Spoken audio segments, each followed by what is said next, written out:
జనబేరి news కి స్వాగతం. Bulletin లో ముందుగా హెడ్లైన్స్ చూద్దాం.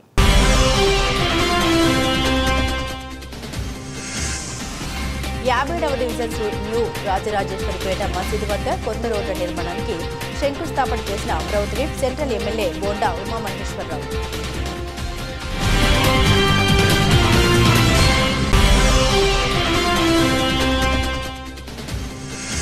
తుర్కపాలెంలోని మరణాల కారణాలపై సమగ్ర అధ్యయనం చేయాలి. ఉన్నతాధికారులకు మంత్రి సి సత్యకుమార్ ఆదేశాలు. తుర్కపాలెం మరణాలపై మంత్రి సమీక్ష.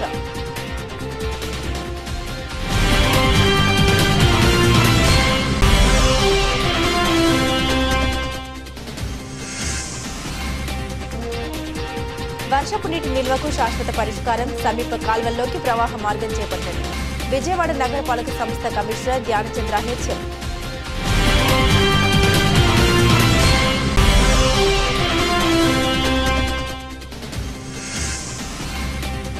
టీడీపీ కార్యాలయంలో స్వయం ఉపాధి కార్యక్రమంలో భాగంగా P4 పథకం ద్వారా పలువురు చిరు వ్యాపారులకు తోపుడు బండ్ల పంపిణీ కార్యక్రమం.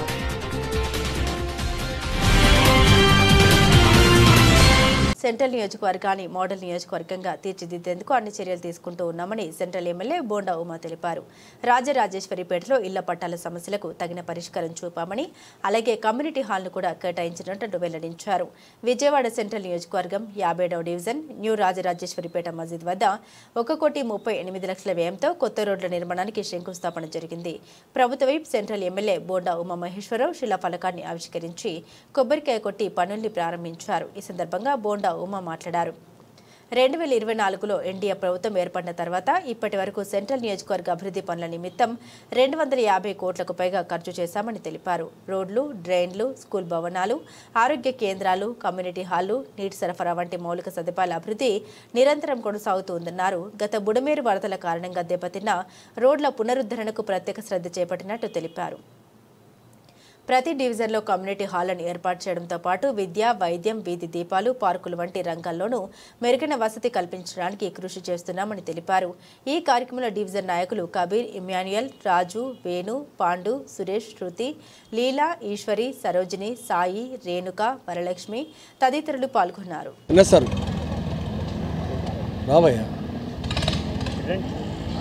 సెంట్రల్ నియోజకవర్గంలో తెలుగుదేశం ప్రభుత్వం అధికారంలోకి వచ్చినాక అభివృద్ధి పనులు వేగంగా జరుగుతూ ఉన్నాయి. అటు రాష్ట్ర ప్రభుత్వం నుంచి నిధులు, ఇటు కేంద్ర ప్రభుత్వం నుంచి 15th ఫైనాన్స్ కమిషన్ కానీ, ఇది కానీ, అమృత్ కానీ, అట్లాగే కార్పొరేషన్ నిధులు కానీ అన్నిటిని పెట్టి నిరంతరం కూడా అభివృద్ధి పనులు కొనసాగిస్తూ ఉన్నాం. ముఖ్యంగా గత సంవత్సరం వచ్చినటువంటి బుడమేరు వల్ల దెబ్బతిన్నటువంటి రోడ్లన్నింటిని కూడా యుద్ధ ప్రాతిపదిక మీద పునరుద్ధరిస్తూ ఉన్నాం. దాదాపు ఇప్పటికీ 250 కోట్ల పైన తెచ్చిచ్చాం. మరి రోడ్లు కానీ, డ్రైన్లు కానీ, స్కూల్ బిల్డింగ్స్ కానీ, ప్రైమరీ హెల్త్ కేర్ సెంటర్లు కానీ, కమ్యూనిటీ హాల్స్ కానీ, వాటర్కి కానీ, డ్రైన్ అన్నిటికి ఎక్కడెక్కడ ఏ సమస్య ఉందో ఆ సమస్యలన్నింటిని కూడా పరిష్కరిస్తూ ఉన్నాం. ఇవాళ 57వ డివిజన్లో మరి దాదాపు 7,20,00,000 పనులు ఇప్పటికీ చేశాం. ఈ డివిజన్లో బుడమేరులో పొంగినప్పుడు అత్యధికంగా డ్యామేజ్ అయినటువంటి డివిజను ఈ డివిజను న్యూ ఆర్ఆర్పేట.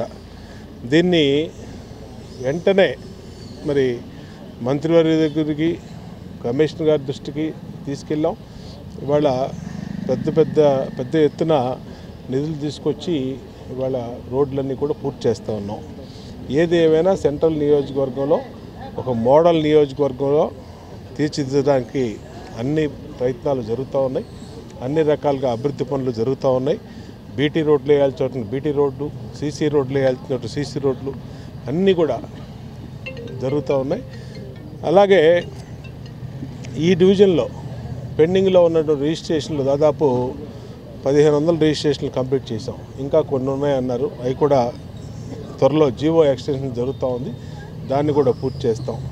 ఇప్పటికే ఈ డివిజన్కి కమ్యూనిటీ హాల్ కేటాయించాం. కమ్యూనిటీ హాల్ మొన్న శంకుస్థాపన జరిగింది, వర్క్ జరుగుతూ ఉంది.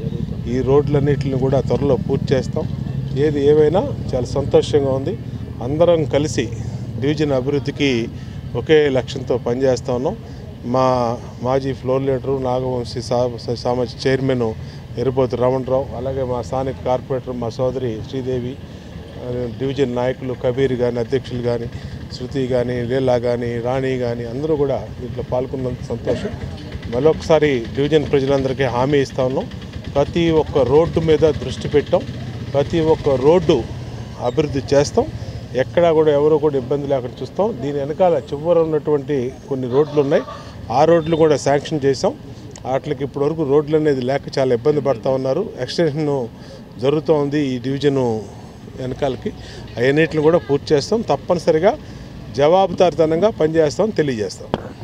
57వ డివిజన్ ఎన్టీఆర్ నగర్ ఆర్ఆర్పేట నందు గౌరవ శాసనసభ్యులు, ప్రభుత్వ విప్, పాలిట్ బ్యూరో సభ్యులైనటువంటి మా అన్నగారు బోండా ఉమామహేశ్వరరావు గారు ఈ రోజున 1,40,00,000 పెట్టి ఈ రోజున బీటీ రోడ్లు వేయడం జరుగుతూ ఉంది.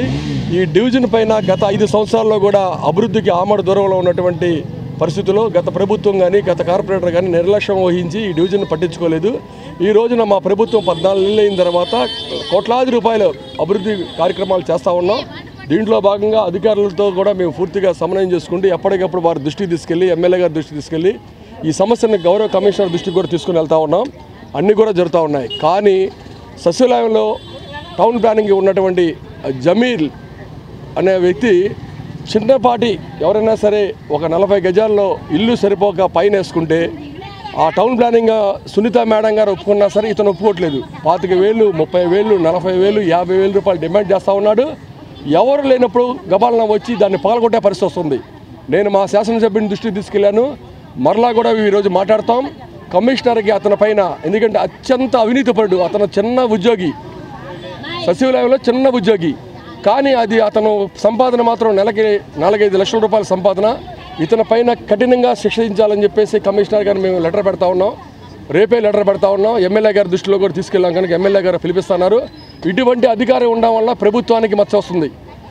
ఏ పూటగా పూట చేసుకుని తినేవాళ్ళు దగ్గర పైన ఫ్లోర్ వేసినా ఆ పైన వేసుకున్నా ఇతనికి వచ్చిన నష్టం ఏంటి? ప్రభుత్వంలో ఉన్నటువంటి పెద్దల అధికారుల దృష్టికి తీసుకుని వెళ్ళి, ఎమ్మెల్యే గారి దృష్టికి తీసుకుని వెళ్ళి ప్లాన్ పెట్టుకుంటారు. ప్లాన్ లేనిది 40 గజాల్లో కట్టుకుంటే వారికి చెప్పాల్సింది పోయి వచ్చి నిర్దాక్షిణంగా ఈ 3-4 ఇల్లు కూడా పగలగొట్టాడు. కనీసం ఫోన్ రెస్పాండ్ అవ్వడు. ఎమ్మెల్యే గారు చెప్పారంటే నాకేంటి అనేటట్టు ఉంది. ఇతను పూర్తిగా అతను వైసీపీ క్యాండిడేటు, గత మాజీ శాసనసభ్యులు మల్లా విష్ణు అనుచరుడు. ఇతను ఆ రోజున అతను ఉద్యోగం ఇప్పించాడు. ఆ రోజున అందుకే అతను ఈ ప్రభుత్వం పైన కక్షాదింపుగా ఇటువంటి కార్యక్రమాలు చేస్తున్నాడు, అవినీతి కార్యక్రమం చేస్తున్నాడు. ఆ అధికారిని తొలగించేంత వరకు కూడా పూర్తి స్థాయిలో మేము కమిషనర్ గారి మీద ఒత్తిడి చేస్తాం, ఎమ్మెల్యే గారి దృష్టిలో పెడతాం. ఈ అతను కానీ వినకపోతే నారాయణ గారికి కూడా, మినిస్టర్ నారాయణ గారికి కూడా నేను లెటర్ పెడతానని చెప్పి సందర్భంగా తెలియజేసుకుంటూ ఈ డివిజన్కి అన్నా క్యాంటీన్ కూడా కావాలని చెప్పాం. అన్నా క్యాంటీన్ కూడా భవిష్యత్తులో వచ్చి అన్నా క్యాంటీన్లు కూడా చేస్తాం. ఇక్కడ మహేంద్ర సంఘం వాళ్ళు కూడా వారికి ఈ నియోజకవర్గం నుంచి ఒక డైరెక్టర్ కావాలని అడిగారు. వారికి కూడా కొద్దిగా స్థలం కేటాయిస్తే వారు కూడా చిన్నది కళ్యాణ మండపం లేదా ఫంక్షన్ హాల్ కట్టుకుంటారని చెప్పారు. వారికి కట్టినటువంటి ఎదురు బొంగులతో చేసుకున్న వాటిని అమ్మేదానికోసం కూడా స్టాల్స్ కావాలని చెప్పేసి కూడా అడిగారు. వారికి ఎదురు బొంగులు కూడా సబ్సిడీకి మరి కావాలని అడిగారు. అవి కూడా ఇవన్నీ కూడా 1/1 నెక్స్ట్ ఇయర్కి ఇవన్నీ కూడా చేస్తాం. రాబోయే రోజుల్లో మేదర్ కార్పొరేషన్ అంటూ పడితే ఈ సెంట్రల్ ఎవరి నుంచి కూడా వారికి కూడా డైరెక్టర్గా అవకాశం ఇవ్వాలని చెప్పేసి కూడా మేము ఎమ్మెల్యే గారి దృష్టిలో పెట్టాం. ఇవే కాకుండా ఈ డివిజన్లో ఎవరైనా సరే అవినీతి అనేది చేస్తే మాత్రం తప్పకుండా, ఎందుకంటే నిన్న పోలీస్ స్టేషన్లో కూడా డాబా కొట్ల దగ్గర చేశారు. ఎంబడే సిపి గారు ఎంబడే యాక్షన్ తీసుకున్నారు. అలాగే జమీల్ గారి మీద కూడా వెంటనే యాక్షన్ తీసుకోవాలని చెప్పేసి కూడా ఈ సందర్భంగా కోరుతా ఉన్నాను. గుంటూరు రూరల్ మండలం తురకపాలెంలోని మరణాలకు దారితీసిన కారణాలను సమగ్రంగా పరిశీలించాలని రాష్ట్ర వైద్య ఆరోగ్య శాఖ మంత్రి శ్రీ సత్యకుమార్ యాదవ్ అధికారులను ఆదేశించారు. సాధారణ సరణికి భిన్నంగా జూలై నుండి సెప్టెంబర్ 3వ తేదీ మధ్య 23 మరణాలు జరిగినప్పుడు అప్రమత్తం కావడంలో వెనుకబడకూడదన్నారు. రాష్ట్ర సచివాలయంలో గురువారం మంత్రివర్గ సమావేశం ప్రారంభానికి ముందు తురకపాలెంలో మరణాలపై రాష్ట్ర వైద్య ఆరోగ్య శాఖ మంత్రి ప్రధాన కార్యదర్శి కృష్ణబాబు, ఆరోగ్య కుటుంబ సంక్షేమ శాఖ కమిషనర్ వీరపాండ్యన్, డిఎంఈ డాక్టర్ రఘునందన్తో మంత్రి సమీక్ష జరిపారు. గుంటూరు ప్రభుత్వ మెడికల్ కాలేజీ ల్యాబ్ నుండి వచ్చే బాధితుల రక్త నమూనాల పరీక్ష ఫలితాలకు అనుగుణంగా త్వరలో తగు చర్యలు తీసుకోవాలని అధికారులను ఆదేశించారు. గ్రామాల్లోని ప్రజలందరికీ కిడ్నీల పనితీరు పరీక్షలు, HbA1c, షుగర్, బీపీ టెస్టులు నిర్వహించాలని మంత్రి ఆదేశించారు. మంత్రి ఆదేశాల మేరకు డిఎంఈ డాక్టర్ రఘునందన్తో పాటు ఇతర వైద్యుల బృందం బుధవారం నాడు తురకపాలెం గ్రామాల్లో పర్యటించి పరిస్థితి సమీక్షించారు. వర్షపు నీటి నిల్వకు శాశ్వత పరిష్కారం సమీప కాల్వల్లోకి ప్రవాహ మార్గం చేపట్టాలని విజయవాడ నగరపాలక సంస్థ కమిషనర్ ధ్యానచంద్ర హెచ్ఎం గురువారం ఉదయం తన పర్యటనలో భాగంగా Pinnamaneni polyclinic road, Benz circle నుండి Ramavarapadu, national high service road, Machavaram ప్రాంతాలన్నీ పర్యటించి క్షేత్రస్థాయిలో డ్రైనేజీ వ్యవస్థను పరిశీలించారు.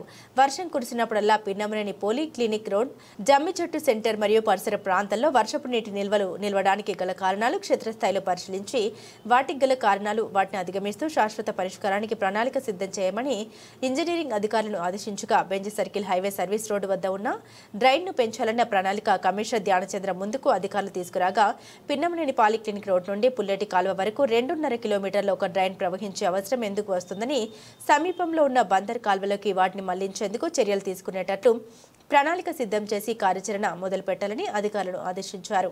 ఈ పర్యటనలో zonal commissioner K Shami, chief engineer R Srinath Reddy, chief medical health officer doctor K Arjun Rao, chief city planner K Sanjay Ratnakumar, project officer P Venkatanarayana, joint director doctor Latha, executive engineer G Samrajyam, assistant medical health officer Gopalakrishna Nayak తదితరులు పాల్గొన్నారు.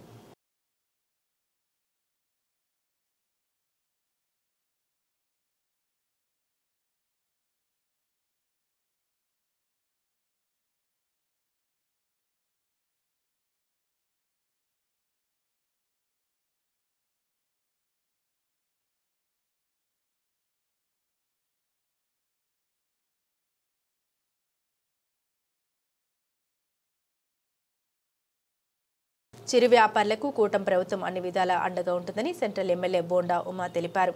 ఇప్పటికే చిరు వ్యాపారులకు ఐడి కార్డులు అందజేశామని, జోన్లుగా విభజించి వ్యాపారం చేసుకునేలా ప్రత్యేక చర్యలు తీసుకున్నామన్నారు.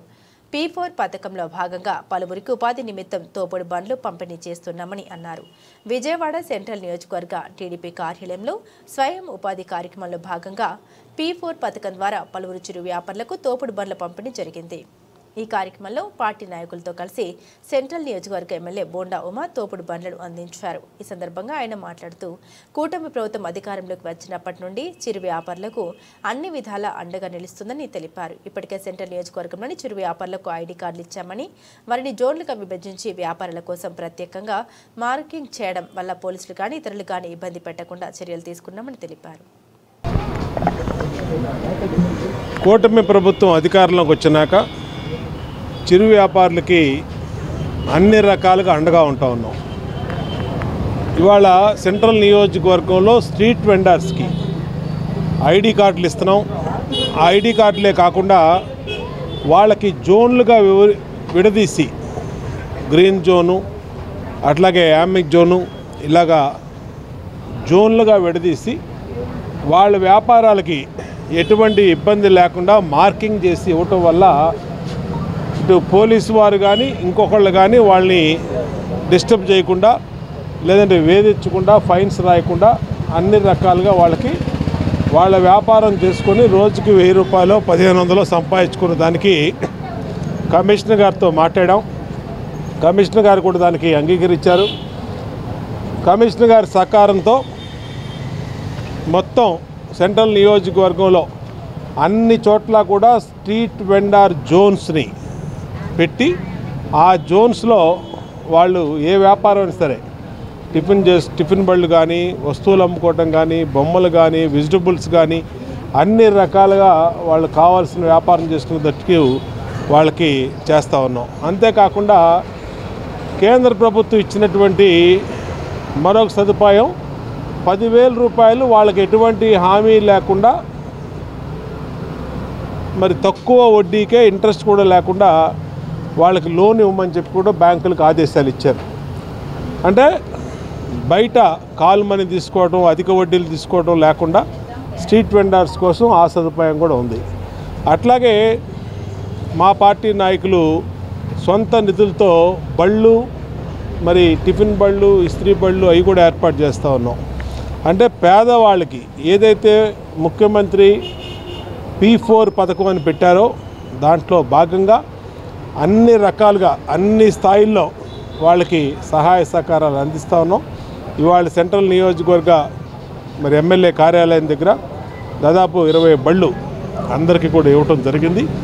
ఒక సంతోషకరమైన వార్త. అంతా పేదలకి చిన్న చిన్న ఎండనక వాననక రోడ్ల మీద ఉండే వ్యాపారం చేసుకునే వాళ్ళకి అందుబాటులో వాళ్ళకి మద్దతుగా చేయటం జరిగింది. సంతోషంగా ఉంది. భవిష్యత్తులో కూడా దీన్ని కొనసాగిస్తాం. P4కి దాతలను కూడా మార్గదర్శకులను కూడా సహకరించమని కోరుతాం. నిరక్షరాస్యతను నిర్మూలించి సంపూర్ణ అక్షరాస్యత సాధించాలని అవసరం ఉందని వెల్లడించారు. రాష్ట్రంలో అందరికీ నాణ్యమైన విద్యను అందించాలని parents teachers and students United federation అధ్యక్షులు కోల్లపు వేణు ప్రభుత్వాన్ని డిమాండ్ చేశారు. గురువారం గాంధీనగర్ ప్రెస్ క్లబ్లో parents teachers and students United federation ఆధ్వర్యంలో మీడియా సమావేశం జరిగింది. ఈ సమావేశంలో వేణు మాట్లాడారు. నిరక్షరాస్యత నిర్మూలించిన సమయంలోనే సంపూర్ణ అక్షరాస్యత సాధిస్తామన్నారు. విద్యతోనే అన్ని సాధిస్తామని, సమాజంలో ప్రభుత్వాలు విద్యను ఉచితంగా అందించాలని కోరారు. కొంతమంది ధనవంతులు విద్యను దూరం చేస్తున్న సందర్భాల్లో సమాజం భ్రష్టు పట్టే అవకాశం ఉందన్నారు. విద్యకు దూరమైన యువకులు అసంఘిక కార్యకలాపాలకు పాల్పడి సమాజంలో చీడ పురుగుల్లా తయారవుతున్నారన్నారు. అందుకోసమే ప్రభుత్వాలు స్పందించి అందరికీ విద్య అందించే విధంగా చర్యలు చేపట్టాలన్నారు. ఇటు సమాజానికి కానీ మిగతా వాళ్ళకి కానీ ఎటువంటి భారం కాకుండా ఉంటారు. వాళ్ళ కుటుంబానికి కూడా చేదోడు వాదోడుగా ఉంటారు. తద్వారా ఏంటంటే మొత్తం వాళ్ళకు మంచి భవిష్యత్తు ఏర్పడుతుంది. సమాజం కూడా హర్షించేటువంటి విషయం కాబట్టి ఖచ్చితంగా ఈ ముగ్గురు పేరెంట్స్, టీచర్స్ అండ్ స్టూడెంట్స్ ఒకరికొకరు అన్యోన్యంతో ముందుకు వెళ్ళాలని, ఒకరినొకరు అర్థం చేసుకుని ఇక విద్యా వ్యవస్థలో ఉన్నటువంటి అంశాలను పరిగణించి ఆ యొక్క విద్యా వ్యవస్థని ఎలా నడపాలో, విద్యార్థులకి ఏ విధంగా మనం విద్యను అందిస్తే వాళ్ళ ప్రయోజకులు అవుతారో అన్న అంశాలని విద్యా వ్యవస్థలు నడిపే ప్రైవేట్ సెక్టార్ కానీ, గౌరవ కేంద్ర రాష్ట్ర ప్రభుత్వాలు కానీ ఈ పరిగణలోకి తీసుకుని నిష్కలంకమైనటువంటి విద్యను అభ్యసించి ప్రయోజనకరమైనటువంటి విద్యను అందించడం ద్వారా రేపటి విద్యార్థులకి మంచి భవిష్యత్తు ఏర్పడుతుందని చెప్పేసి కోరుకుంటూ, మరి ఈరోజు ముఖ్య ఉద్దేశం మాకు ఏదైతే పీటీఎస్ యొక్క భావజాలానికి ఆకర్షితులయ్యే దాని యొక్క కంటెంట్ ఏదైతే ఉద్దేశం ఉందో ఆ ఉద్దేశాన్ని గౌరవించి ప్రొఫెసర్ దీపక్ సార్ కానీ, ప్రొఫెసర్ పార్వతీదేవి గారు కానీ, డాక్టర్ వేణుగోపాల్ గారు కానీ ఈరోజు స్వచ్ఛందంగా మన అసోసియేషన్లోకి రావడం జరుగుతుంది. వీరు కూడా దీపక్ సార్ గురించి అయితే ఎంత చెప్పినా తక్కువే. ఇవాళ ఎన్ని కోట్ల రూపాయలు అలా చూపించినా కానీ ఏ ఒక్కదానికి కూడా తలొక్కకుండా కేవలం విద్య పట్ల, విద్యకే ఆయన యొక్క జీవితాన్ని అంకితం చేశారంటే నిజంగా అతిశయోక్తి కాదు. అదేవిధంగా చిన్నవాడైనప్పటికీ కూడా డాక్టర్ వేణుగోపాల్ గారు ఆర్టిఫిషియల్ ఇంటెలిజెన్స్ ప్రస్తుత కాలంలో ఏదైతే సమాజాన్ని ప్రభావితం చేస్తుందో ఆ ప్రభావితంగా వాటితో పాటు ఈయన పరిగెడుతున్నాడు. అంటే సమాజాన్ని మార్పు చేయాలి. ఎంటైర్ మొత్తం స్టేట్ వైడ్గా ఆయన తిరుగుతూ మంచి సేవలు అందిస్తున్నారు. ఇటువంటి కమిట్మెంట్ ఉన్నటువంటి వ్యక్తుల్ని, అదేవిధంగా పార్వతీదేవి గారు ఆవిడ కూడా ఇండిపెండెంట్, వీళ్ళందరూ కూడా ఎడ్యుకేషన్కి కమిట్ అయ్యారు. విద్యార్థులకు మంచి భవిష్యత్తు, బంగారు భవిష్యత్తు కల్పించాలనే ఉద్దేశంతో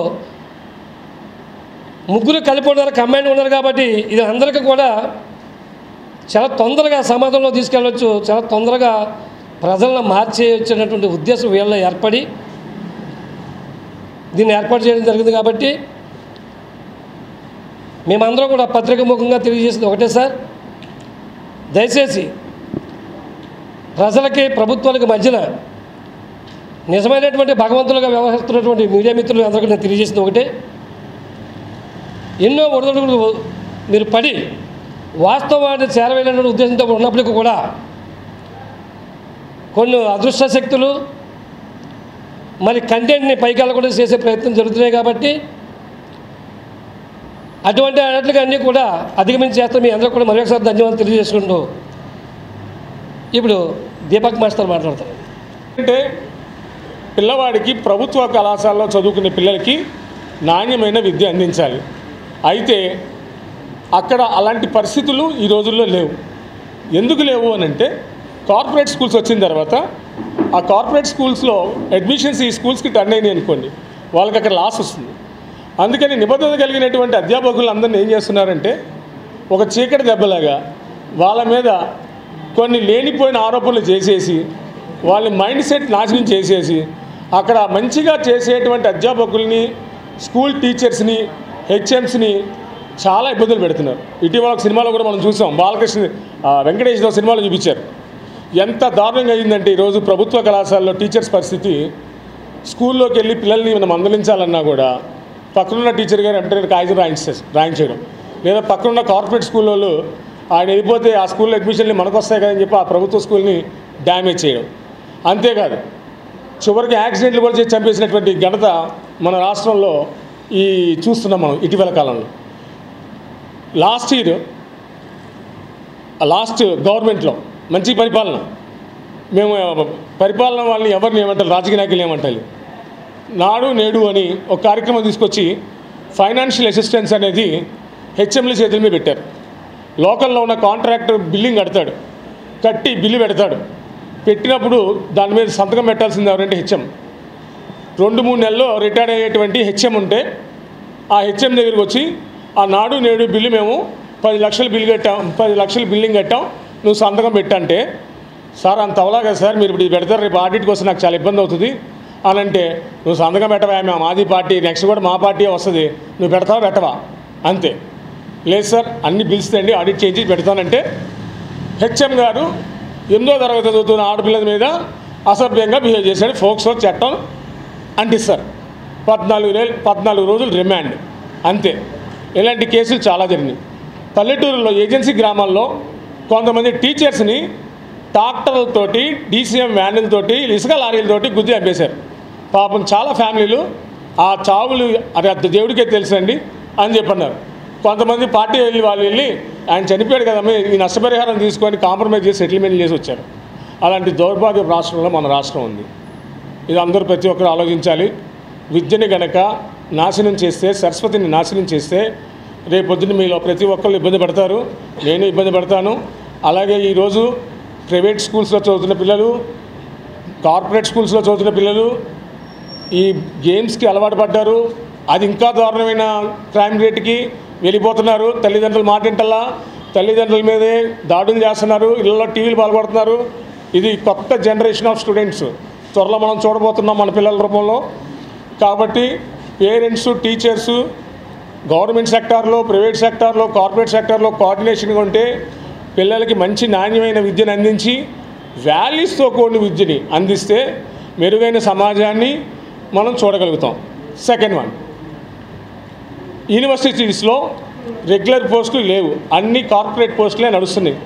సో దానివల్ల ఏంటంటే ప్రభుత్వ యూనివర్సిటీస్ అన్నీ కూడా మూసేటువంటి, డిపార్ట్మెంట్లు మూసేటువంటి పరిస్థితికి వచ్చింది.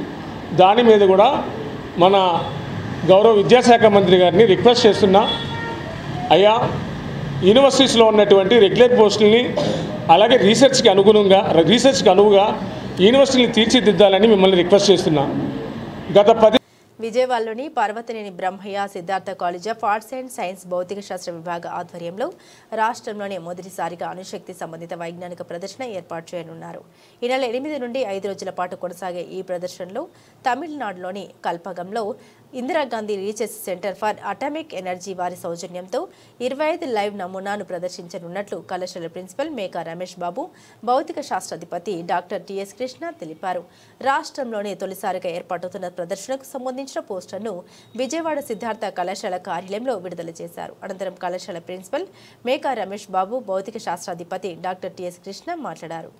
ఈ నెల 8 నుండి 5 రోజుల పాటు మొదటిసారిగా అణుశక్తి సంబంధిత వైజ్ఞానిక ప్రదర్శన తమ కళాశాలలో ఏర్పాటవుతుండడం విజయవాడ పరిసర ప్రాంత విద్యార్థులకు అద్భుత అవకాశమన్నారు. న్యూక్లియర్ ఎనర్జీ ఎలా ఉపయోగపడుతుందో విద్యార్థులందరికీ విశదీకరించేందుకు ఈ ప్రదర్శన ఉపకరిస్తుందన్నారు.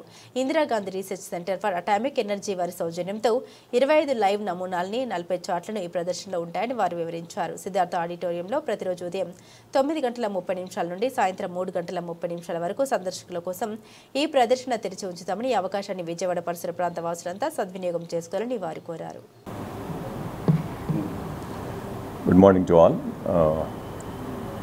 Parvathaneni Brahmayya Siddhartha college of arts and science తరపున ఫిజిక్స్ డిపార్ట్మెంట్ ఆఫ్ ఫిజిక్స్ వాళ్ళు ఈ నెల 8వ తారీఖు నుంచి 12వ తారీఖు దాకా ఫిజిక్స్లో ఉన్నటువంటి ఒక అటామిక్ రీసెర్చ్ మీద ఒక మంచి ఎగ్జిబిషన్ ఏర్పాటు చేయడం జరిగింది.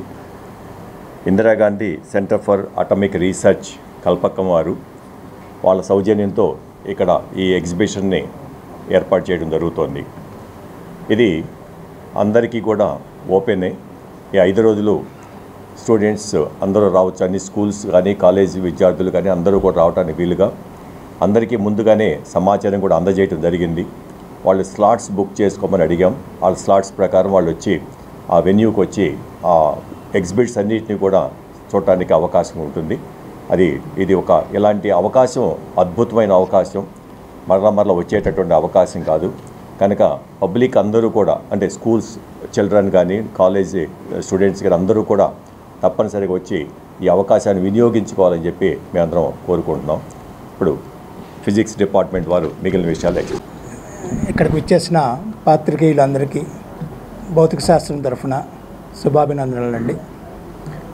ఈ నెల 8వ తారీఖు నుంచి 12వ తారీఖు వరకు భౌతిక శాస్త్ర విభాగము Indira Gandhi centre for atomic research centre IGCAR Kalpakkam, A unit of atomic energy New Delhi వాళ్ళ సౌజన్యంతో కొన్ని ఎగ్జిబిట్స్ ప్రజెంట్ చేయడం జరుగుతుంది. దాదాపుగా 25 లైవ్ మోడల్స్ ఇక్కడ వాళ్ళు పిల్లలకి విశదీకరించడం జరుగుతుంది. అంటే న్యూక్లియర్ ఎనర్జీ ఎలా డెవలప్ చేస్తారు, దాన్ని ఎలా పవర్ సప్లైకి గ్రిడ్కి కలుపుతారు, అలాగే మన కల్పకం యొక్క న్యూక్లియర్ ప్లాంట్ యొక్క మోడల్ కూడా ఆ రోజు వాళ్ళు చూపించడం జరుగుతుంది ఇక్కడ. అలాగే different applications of nuclear energy, అంటే దాని నుంచి వచ్చే న్యూక్లియర్ ఎనర్జీని ఎలా సైంటిఫికల్గా కానివ్వండి, మెడికల్గా కానివ్వండి, లేదా సోషల్ ఎన్విరాన్మెంట్కి ఎలా ఉపయోగపడుతుంది, ఇలాంటివి లైవ్ మోడల్స్, అలాగే కొన్ని చార్ట్స్ కూడా వాళ్ళు తీసుకొస్తున్నారు. వాటిని పిల్లలకి వచ్చిన పిల్లలందరికీ కూడా విద్యార్థులు కానివ్వండి, కాలేజీ స్టూడెంట్స్ కానివ్వండి, లేదా పబ్లిక్ కానివ్వండి, ఎవరైనా కూడా ఫ్రీగా అటెండ్ అవ్వచ్చు. దీనికి ఎటువంటి రుసుము లేదు. సో ఇది చూసి వాళ్ళకి ఏమన్నా డౌట్స్ ఉంటే కూడా అక్కడ నుంచి వచ్చిన కల్పకం నుంచి వచ్చిన సైంటిస్టులు ఒక 4 వస్తున్నారండి వాళ్ళు అక్కడి నుంచి. సో వాళ్ళ ద్వారా కానీ మా ద్వారా కానీ లేదంటే మా పిల్లల ద్వారా కానీ వాళ్ళ యొక్క డౌట్స్ కానీ లేదా ఇంకేదన్నా ఉంటే కూడా వాళ్ళు విపులీకరంగా తెలుసుకోవడానికి ఆస్కారం ఉంటుంది. అది ఆంధ్రప్రదేశ్లో మొట్టమొదటిసారిగా జరుగుతుందండి ఇది, ఈ టైప్ ఆఫ్ ఎగ్జిబిషన్. మార్నింగ్ 9:30 నుంచి ఈవినింగ్ 3:30 వరకు స్లాట్స్ ఇచ్చామండి. 8వ తారీఖు మార్నింగ్ 9:30 నుంచి ఈవినింగ్ 3:30 వరకు, అంటే క్లోజింగ్ వచ్చేప్పుడు 4:35 అవుతుంది. అది అలా 12వ తారీఖు వరకు అండి. 8వ తారీఖు నుంచి 12వ తారీఖు వరకు. ఏం సార్? ప్రీవియస్గా ఇది తమిళనాడులో జరిగిందండి. తమిళనాడులో జరిగింది, అంతకుముందు కర్ణాటక జరిగింది. ఎక్కువగా తమిళనాడు ఎక్కువ జరిగింది. ఆంధ్రాలో ఇది ఫస్ట్ టైం. అక్కడి నుంచి లైవ్ మోడల్స్ అది పోయినసారి మనం IPRకి చేసాం, గుర్తుంది కదా, ప్లాస్మాకి, అదే టైప్లో. అది 25 మోడల్స్, దాదాపుగా 40 చార్ట్స్. అది బులెటిన్ ముగించే ముందు హెడ్లైన్స్ మరోసారి.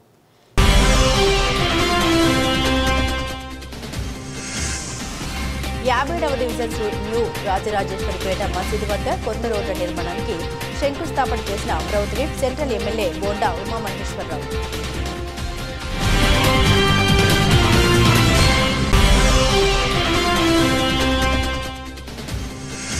తుర్కపాలెంలోని మరణాల కారణాలపై సమగ్ర అధ్యయనం చేయాలి. ఉన్నతాధికారులకు మంత్రి శ్రీ సత్యకుమార్ ఆదేశాలు. తుర్కపాలెం మరణాలపై మంత్రి సమీక్ష.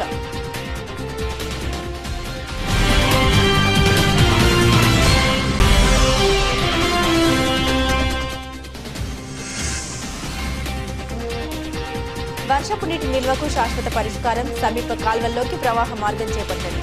విజయవాడ నగరపాలక సంస్థ కమిషనర్ ధ్యానచంద్ర హెచ్ఎం.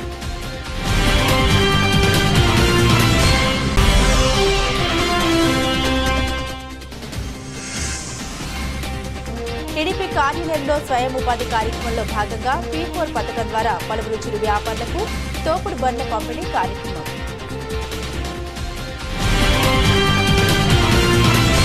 ఇవి బులెటిన్లోని విశేషాలు. తిరిగి మరో బులెటిన్తో మళ్ళీ కలుసుకుందాం. అంతవరకు సెలవు. నమస్కారం.